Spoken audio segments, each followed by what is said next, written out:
The Oakland Raiders will visit the Kansas City Chiefs on Thursday, December 8th in Week 14 NFL action. The Oakland Raiders moved to 10-2 with last week's win over the Buffalo Bills, but the Raiders are going to have to put their 5-0 road record on the line on a short week against the Kansas City Chiefs. The winner will own first place, either via wins and losses or via tiebreakers. The Chiefs have been a 3-point favorite with additional juice since the line opened at a flat -3. The Oakland Raiders have been making a lot of money for a lot of people. Oakland is 10-2 straight up on the season, and they are also 8-4 against the spread. They also happen to be 10-2 to the over, so public bettors that bought in have reaped the benefits of Oakland's somewhat surprising season. The Raiders have covered in 5 of their last 6 games, all outright victories.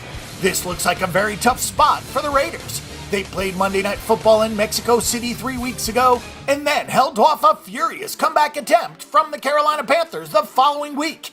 This past week, the Buffalo Bills led 24-9, but Oakland scored 29 unanswered points to win 38-24.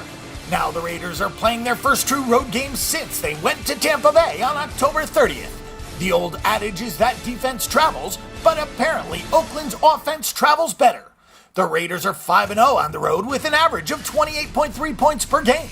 Derek Carr has thrown for 3,375 yards on 300 of 458 passing attempts, with 24 touchdowns against just 5 interceptions.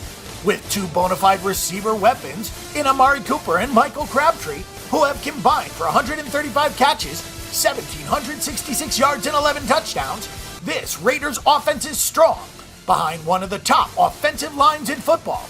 Latavius Murray has 4 yards per carry and 11 rushing scores. Oakland keeps winning in spite of its defense. The Raiders have allowed 6.2 yards per play this season, and they've given up 35 offensive touchdowns. They've definitely been living dangerously on the defensive side of the ball.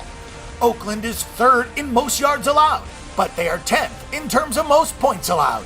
21 takeaways have been the big difference. The Raiders have only outgained opponents by 50 or more yards 3 times this season, but they are plus 12 in turnover margin, so that has made the difference. The Bills were -2 in turnovers and just -17 in yards and lost by 2 touchdowns in Week 13. At what point does regression catch up with the Oakland Raiders?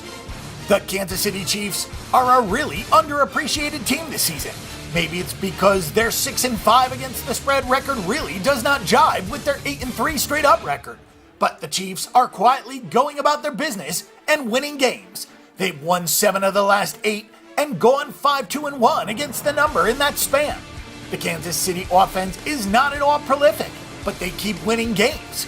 It helps to take care of the football, which is the primary reason why Alex Smith still has a job in the NFL. It feels like game manager was a term invented just for him.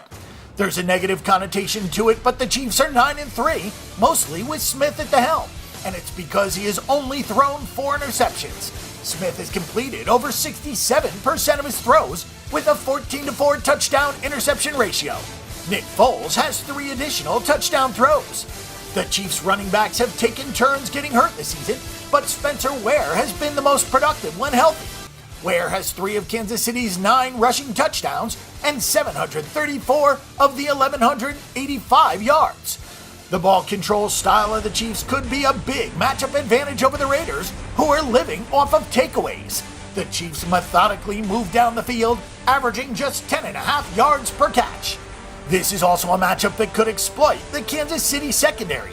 The Chiefs did better in coverage against Matt Ryan than expected because Julio Jones did the bulk of the damage, and that means that the guys not named Marcus Peters played just fine. That has been the problem area for the Chiefs this season. They've given up some chunk plays in the passing game, but they also have 25 takeaways to lead the NFL.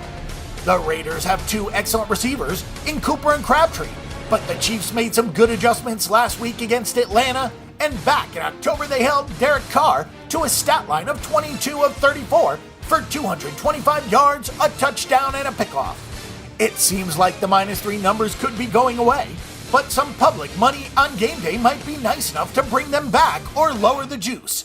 Either way, you have to like Kansas City here with a short week and some tough games recently for an Oakland team that appears to be overachieving in a pretty big way at this stage of the game. The Chiefs are a pretty uninspiring 9-3 team by a lot of metrics, but they're winning games, and this is one that they should win as well. Our pick and prediction is for the Kansas City Chiefs at -3.